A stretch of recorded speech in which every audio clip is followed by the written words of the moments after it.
प्रस्तुत है श्रीमद् भागवत महापुराण से पाठ। ये पाठ में श्रीमद् भागवत महापुराण के तृतीय स्कंद के अध्याय 21 से प्रस्तुत कर रहा हूँ। श्लोक संख्या है 20 से लेकर 30 तक। ध्यान देकर सुनेंगे, सुंदर प्रसंग है। नैतद्वताधीषु पदं तवेप्सितं यन्मायया तनस्तनुषीभूतसूक्ष्मम् अनुग्रहायास्त्वप्यर्हि मायया न सत्तुरस्य तनुवायुलक्षतः यं त्वानुभूत्योपरतक्रियार्थ माया वर्तते लोकतन्त्रम् नमाम्य भीष्यं नमनीयपाद सरोजमल्पीयसि कामवर्षम्। विश्रुवाच इत्यव्यलीकं प्रणुतोऽब्जनाभ समावभाषे वचसामृतेन सुपर्णपक्षो परिरोचमानः प्रेमस्मितोद्वीक्षणविभ्रमद्भो।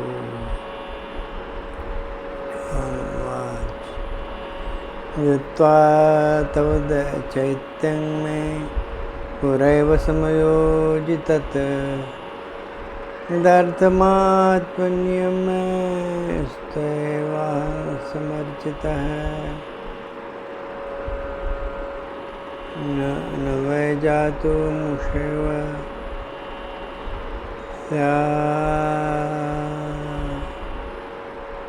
सप्रजाध्यक्षमदर्हणम् यद्विदेष्वतितरां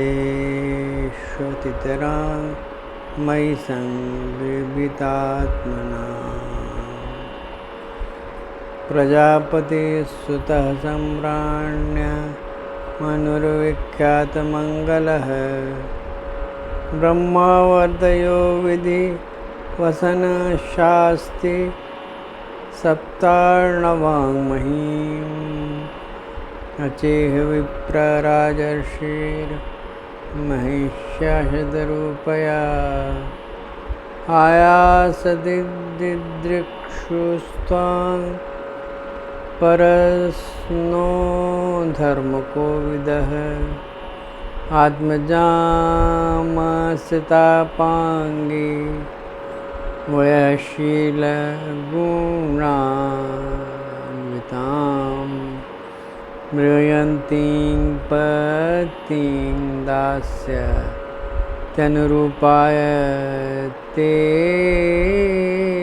प्रभो समाहितते हृदयं अत्रेमान् परिवत्सरान् सत्त्वां ब्रह्मणुपवधू काममाशु भजिष्यसि ज्ञातात्मभृतं वीर्यं नवधा प्रसविष्यति वीर्ये त्वदीयेष आधारस्यान्तञ्जसात्मनः त्वं च सम्यगनुष्ठाय निर्देशं मौषत्तमा मयि तीर्थीकृताशेष क्रियार्थो मां प्रपंसते।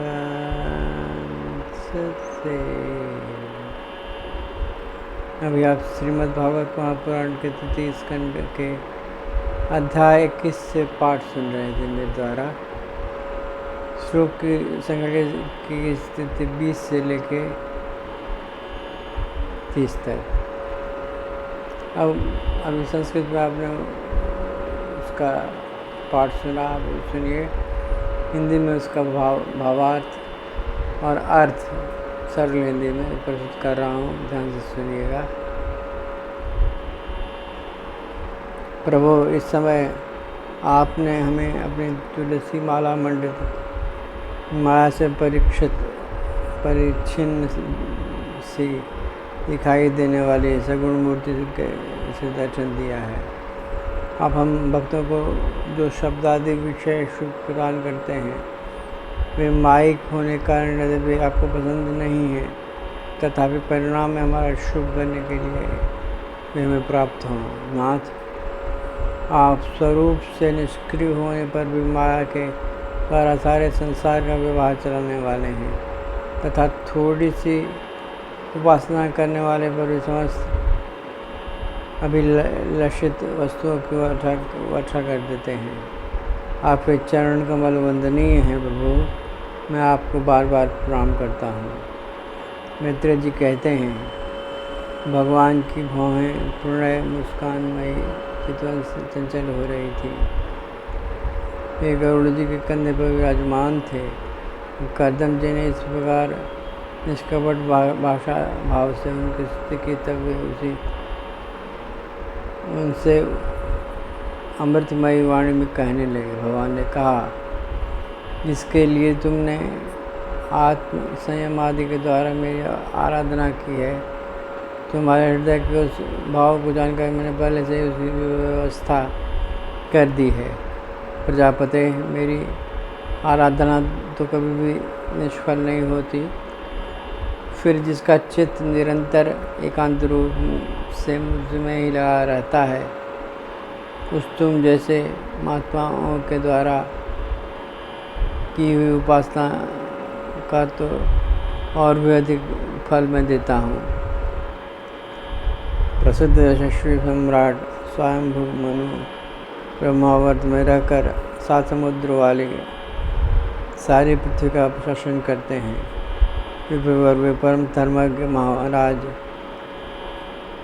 महारानी शत्रुपा के साथ मिलने के लिए परसों आएंगे।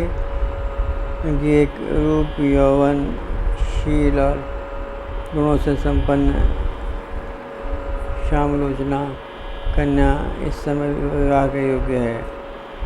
प्रजापति, तुम सर्वथा उसके योग्य हो, इसलिए वे तुमको वह कन्या अर्पण करेंगे।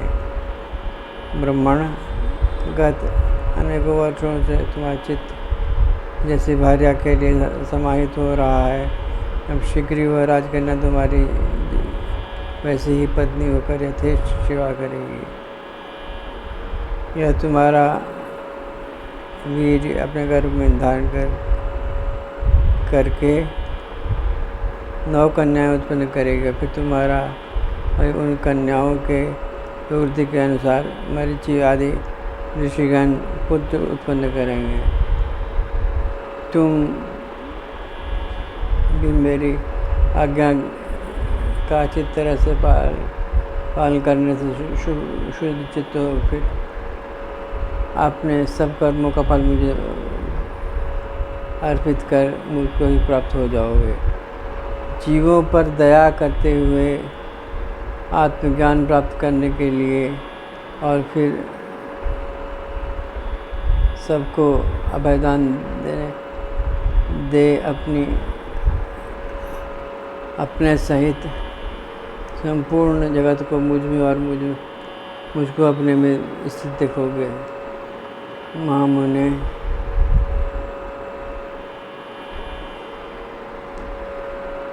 कर्दम जी के तपस्या का फल भगवान नारायण प्रदान कर रहे हैं। कर्दम जी को आदेश हुआ था कि शिव के नाम से विवाह करके संतति उत्पन्न करना और प्रजा की वृद्धि करना। इसके लिए वो तपस्या कर रहे थे और नारायण भगवान उनके सम्मुख प्रकट हुए और उन्होंने विनती की और नारायण भगवान ने प्रदान किया कि दक्ष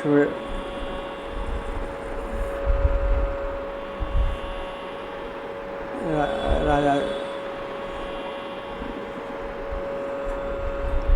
एक राजा उनके पास पहुँचेंगे।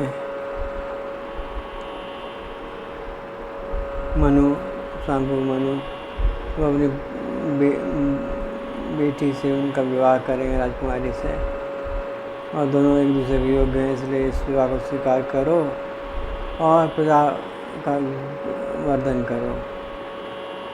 और उन्होंने ये भी कहा, ये नहीं कहा कि माया में लिप्त हो जाओगे, ये भी कहा कि इसके पश्चात तुम मेरी शरण में आओगे, मेरा ध्यान करोगे और अपने को मुझ में और मुझको अपने में विराजमान देखोगे, यानी भगवत प्राप्ति उन्हें हो जाएगी। भगवत प्राप्ति पूरे तौर पर उन्हें हो जाएगी। इस शुभ संवाद के साथ भगवान ने उन्हें वरदान दिया। तो अभी आप श्रीमद् भागवत महापुराण के द्वितीय स्कंद के 21वें अध्याय के 20 से 30 श्लोकों का प्रस्तुतिकरण सुन रहे थे। स्वयंभू मुनि का कर्दम जी का चरित्र इसमें बताया गया था। भगवान के वरदान की कथा थी, बहुत सुंदर कथा थी। और हम सभी उत्पन्न हुए हैं तो उन्हीं की संतान तो हैं। तो आपसे एक विनती है कि यदि आपने मेरा चैनल यानी कविंद मिश्रा का चैनल, जिसका कोड है @कविंद मिश्रा 5774, उस कोड पर टैप करेंगे तो मेरा चैनल खुल जाएगा।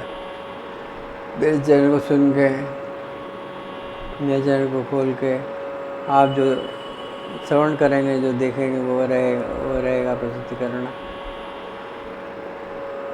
जो संपूर्ण हो चुके हुए हैं। श्रीमद् भगवद गीता श्री गोपाल शास्त्री नाम से विष्णु सहस्त्रनाम, श्री कृष्ण जन्माष्टमी में जो निरंतरता में जो चल रहे हैं वो श्रीमद् भागवत महापुराण, महाभारत, श्री रामचरितमानस और श्री गीत गोविंद और श्री महाभारत, इनका श्रवण करें। परम उत्तम ग्रंथ सनातन धर्म के आधारभूत तत्व हैं। इनका श्रवण करके भगवत प्राप्ति में समस्त बाधाएं दूर हो जाएंगी और भगवत कृपा से आप महिमा मंडित हो जाइएगा और आनंद के साथ भगवत कृपा को प्राप्त करिएगा और सुख और ऐश्वर्य के द्वारा सराबोर हो जाइएगा। तो इसका श्रवण करिए। आइए भगवान श्री कृष्ण को जो अत्यंत प्रिय मंत्र है उसका मेरे साथ उच्चारण करिए। और बहुत सुंदर मंत्र जो भगवान श्री कृष्ण को अत्यंत बहुत ज़्यादा प्रिय है। आइए मेरे साथ बोलिए। ओम नमो भगवते वासुदेवाय। ओम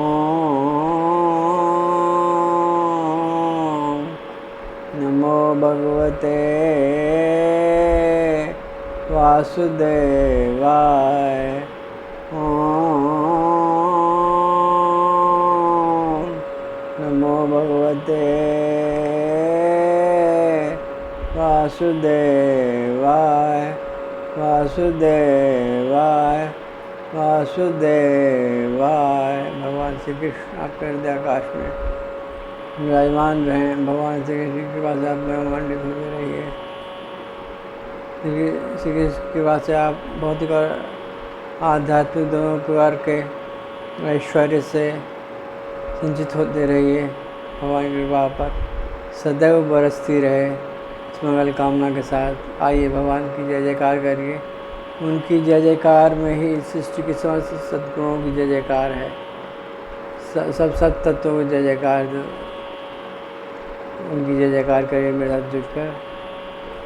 आइए बोलिए जय श्री कृष्ण जय श्री कृष्ण जय श्री कृष्ण जय श्री कृष्ण जय श्री कृष्ण जय श्री कृष्ण जय श्री कृष्ण जय श्री कृष्ण जय श्री कृष्ण जय श्री कृष्ण जय श्री कृष्ण जय श्री कृष्ण जय श्री कृष्ण जय श्री कृष्ण जय श्री कृष्ण जय श्री कृष्ण जय श्री कृष्ण जय श्री